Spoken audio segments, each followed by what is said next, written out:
Hi, I'm Torque Dad, and the reason I'm here is pretty simple. A lot of you can't cook anything decent for yourself, and so I'm going to change that, or at least try.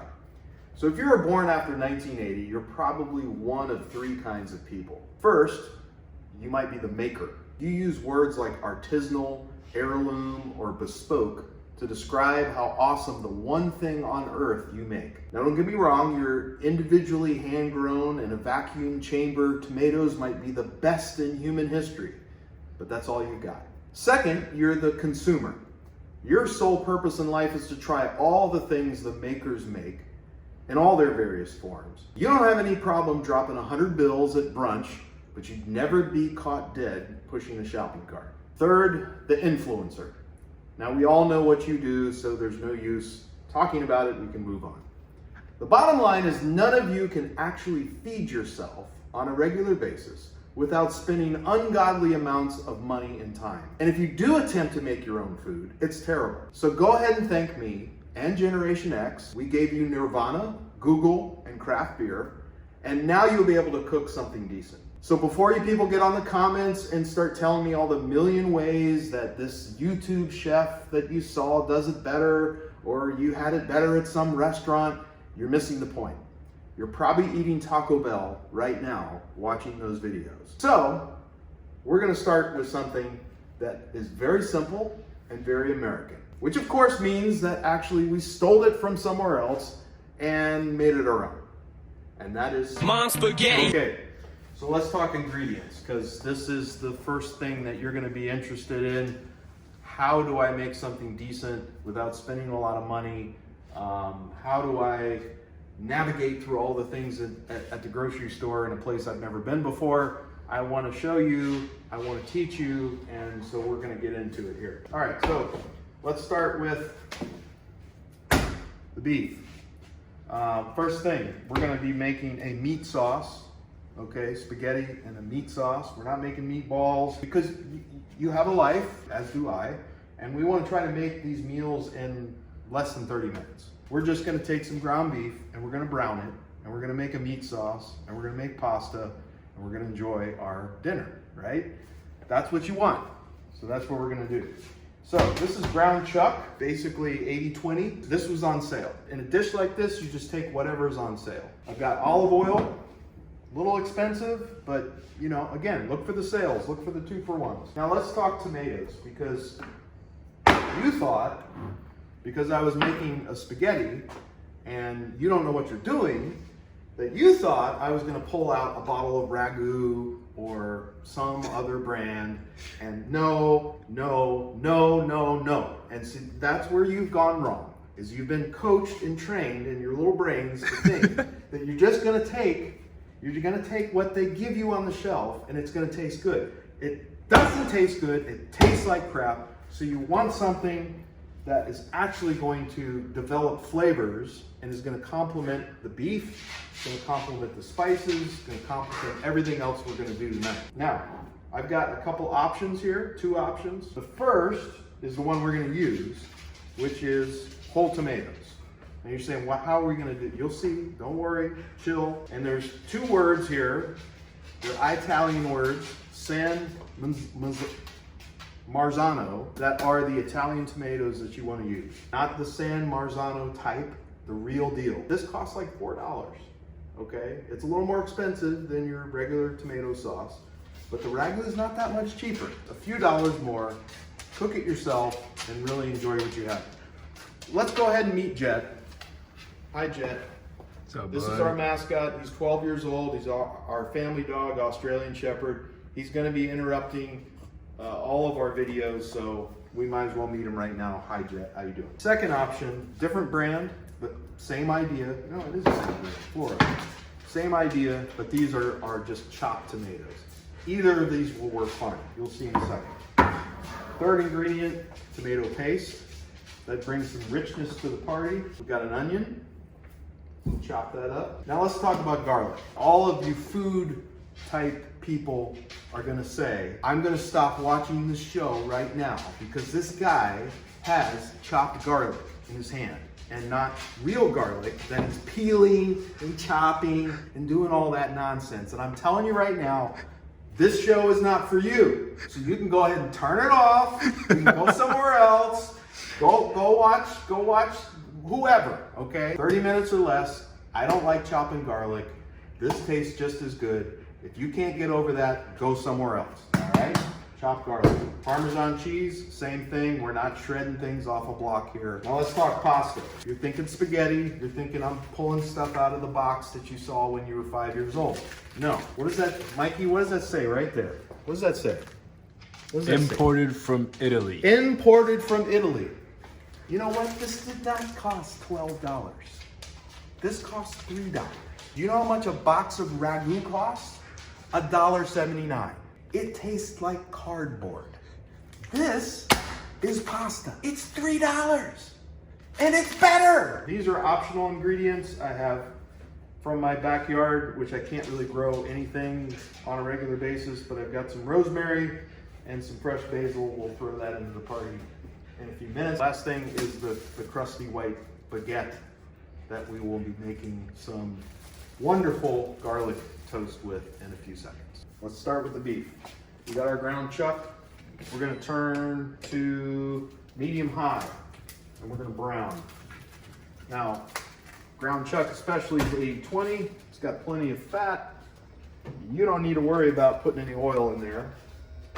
We're gonna let that just start to simmer. Here's just a general principle of cooking. You always cook whatever takes the longest.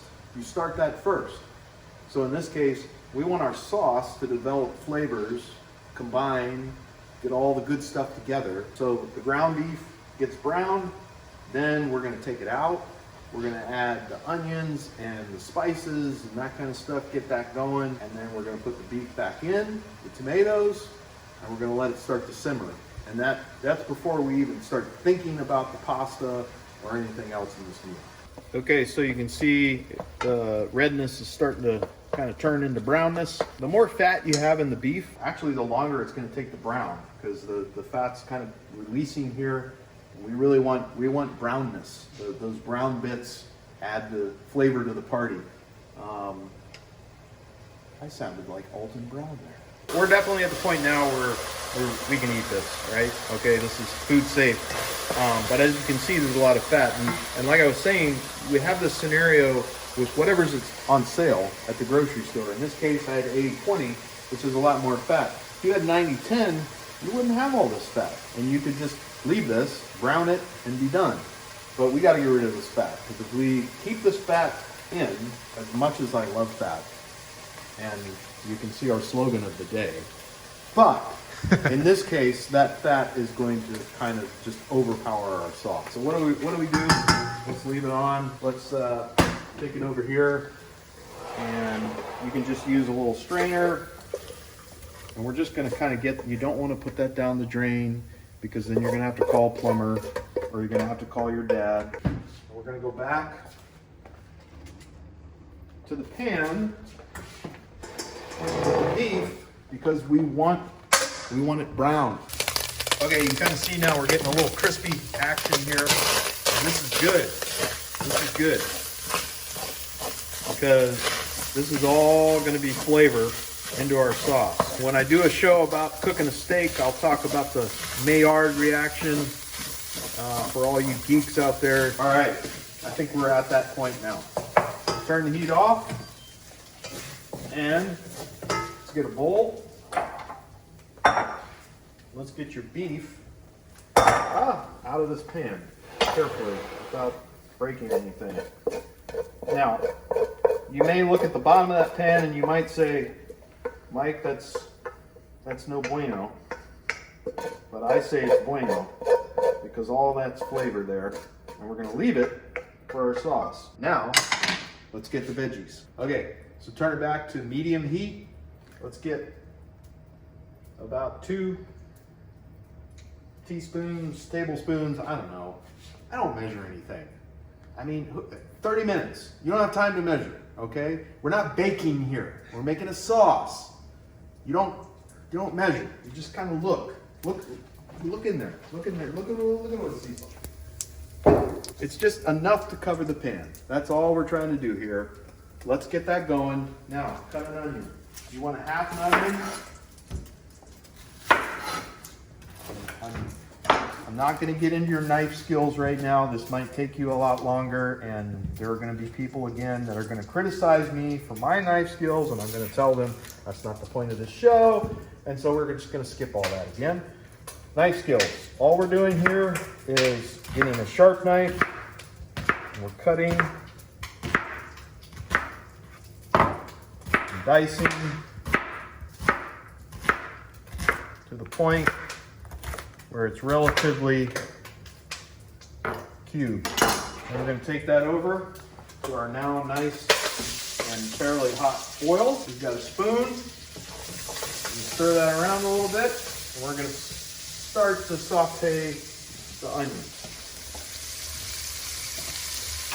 Garlic will go in, but you don't want to put it in right now because it will burn. We're not doing that. So we're going to let the onions saute for just a few seconds. Now, something you can do here, and I highly recommend these zwilling salt and pepper things that my son got me for my 50th birthday. But a little bit of salt will release some of the moisture in the onion, which will then pick up some of those brown bits on the bottom. Again, medium heat. We're not trying to burn anything here.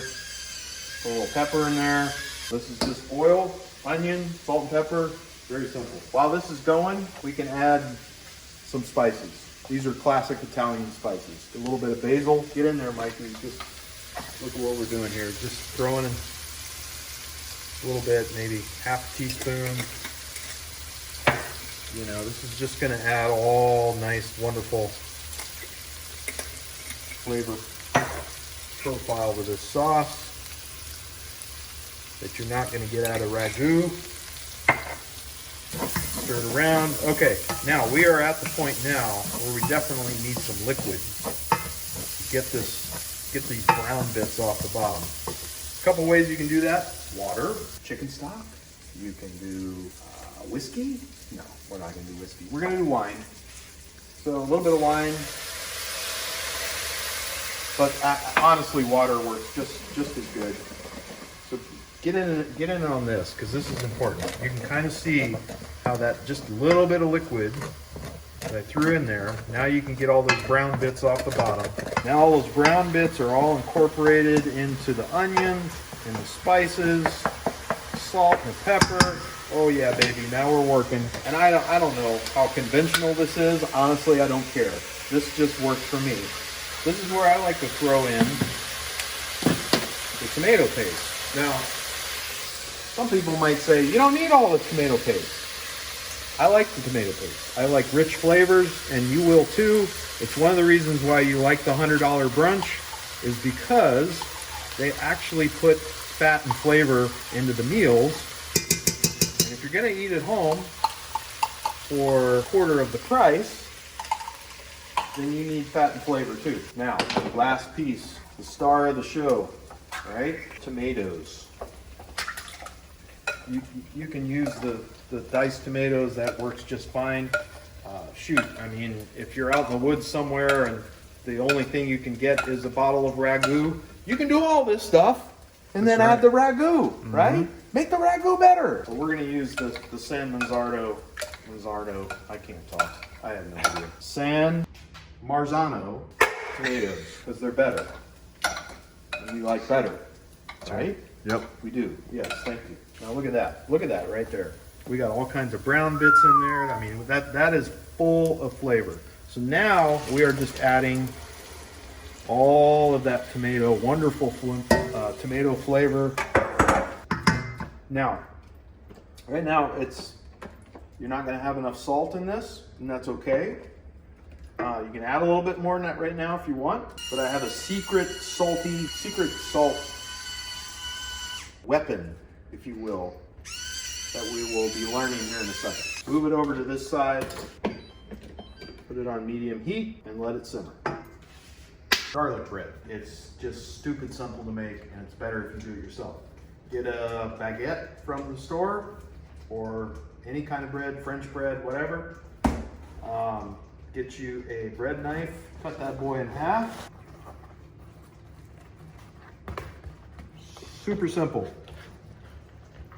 Now you can do butter, olive oil, you can do whatever. I like olive oil. Again, we're not measuring anything here. We're just drizzling on some olive oil. No big deal. Garlic.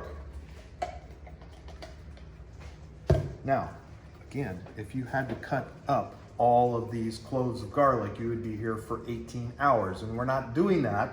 So we're getting a scoop out of our bottle and we're just kind of coating this bread.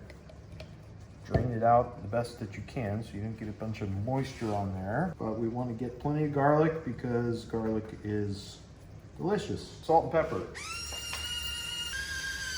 And optional item is the Parmesan cheese. Now, I won't skip the Parmesan cheese. You can skip the cheese, but I would say, why would you skip the cheese? You're lactose intolerant. Oh. Everybody's lactose intolerant. Put it on a pan, that's it. Bam. We'll be back in a second. The sauce is rolling. It's combining.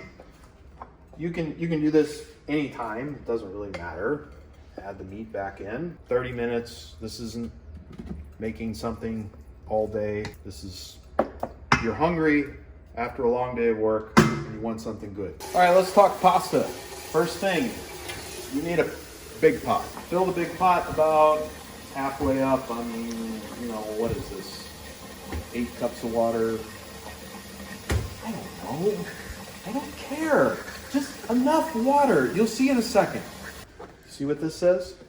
What does it say, Mikey? Kosher. Salt. This is your secret. Pasta water, and kosher salt. And there's one more secret. We'll get to that in a second. You're gonna put in about a quarter cup. Again, we're not measuring, but take a good picture of that. Oh yeah. Why do we put that much salt in the water? Because if you've ever had pasta that isn't salted, it tastes like cardboard. It's terrible. So, salt your pasta. Second thing, get this guy going to a boil, which will take a couple minutes. We'll be back. Okay, so while we're waiting for our pot to boil, there is a very important thing that you have to find on your spaghetti from Italy, and that is, on the instructions, it will tell you what amount of time to boil to get to al dente. Now, I have no idea what al dente means, and I don't care. Now, it means like firm or something like that, but it doesn't matter. That's how you want your pasta. You don't want to boil it and do like when I was in college and somebody taught me to take it out one piece at a time and to throw it against the wall. I literally threw pasta. That's what we did in the mid-90s. Don't do that. That's stupid. So check this out. Check this out. It says, what does it say there? Cook for 11 to 13 minutes and drain. 11 minutes if you prefer, al dente. Which we do. All right, this is just a little bit of basil and rosemary. Kind of forgot to throw this in, but hey, we can do it now. Any experimentation that you do with this is just layers of flavor. Throw a little bit of rosemary in there. Experiment with it. Just try something. So that's what we're doing here. The basil we will use as a garnish at the end. We're going to leave that for later. We got boiling water. That's the definition of a rolling boil. Here's what's critical and why you need the big pots. Probably seen the memes before of the Italian guy. His wife's in the kitchen. She takes the pasta and she breaks it. And he just absolutely flips out. I spent probably 40 years breaking my pasta. And then I realized, don't break your pasta. It's stupid. You don't need to do it. It tastes better when it's all together. So just put it in there. This takes like 5 seconds.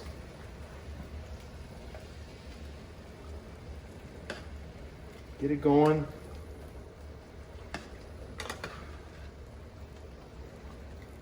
All right, you're in. Set the timer, 11 minutes, go. While this is going, we're gonna turn the broiler on. Broiler on, high. Our sauce is sitting here at 4, medium low, just chilling. All right, in about 5 minutes, we'll come back and we'll throw the bread in. Okay, let's get the garlic bread in. We're gonna leave it on the pan. We got the broiler on. Pop that in. We've got about 5 minutes left on the pasta. We're still looking great. on the sauce, stirring that every once in a while. We don't want to get that burned on the bottom. It won't burn, but just keep stirring that every once in a while. Here's what's key about this broiler situation. It's on high. You gotta check it about every 30 seconds to 45 seconds because it will burn. Kind of see already, it's already starting to smoke there a little bit. Okay, I kind of smell it, and you can smell it too. Woo! Look at that, look at that, look at that. It does not take long, but we're good. All right, let's get that out. We're gonna cut this boy up. 3 minutes left on the pasta. I mean, what did that take? A minute? Minute and a half? Barely. All right, get you a bread cutting knife. Cut that boy up. All right, we'll put that in the bowl. Garlic bread is set. You can if you want. Throw a little bit of salt and pepper on that.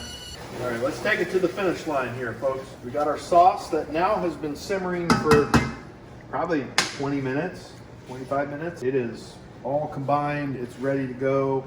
It is perfection. We got 1 minute left on the pasta. So let's get our bowls ready. All right, here we go. 7, 6, 5, 4, 3, 2, 1. Let's pull it off. Now, this is kind of crazy. You're gonna ask, why am I doing this? You'll see in a second. Take about a half cup of that water, set it to the side, and then let's come over here and we're gonna drain the rest. Back in the pot, and back on the stove. Obviously turn the heat off. Now we're gonna take that about half cup of water, put that back in, and what that's gonna do is keep our pasta from sticking together, which again, if you were a child of the 80s and your mom cooked spaghetti and you went to get the spaghetti, it would be a big clump of mess. I just don't understand why this knowledge wasn't handed down from person to person, but something happened in America where all this knowledge went away. And I'm bringing this knowledge back to you. We've got our pasta, it's now done. Our sauce is now done. It's time to plate. Let's get tongs. Let's get a bowl. How much ever pasta you want, how much ever sauce you want. Come over here. Let's do a little cheese action. Top, and some basil. Now let's go eat. All right, let's get into this.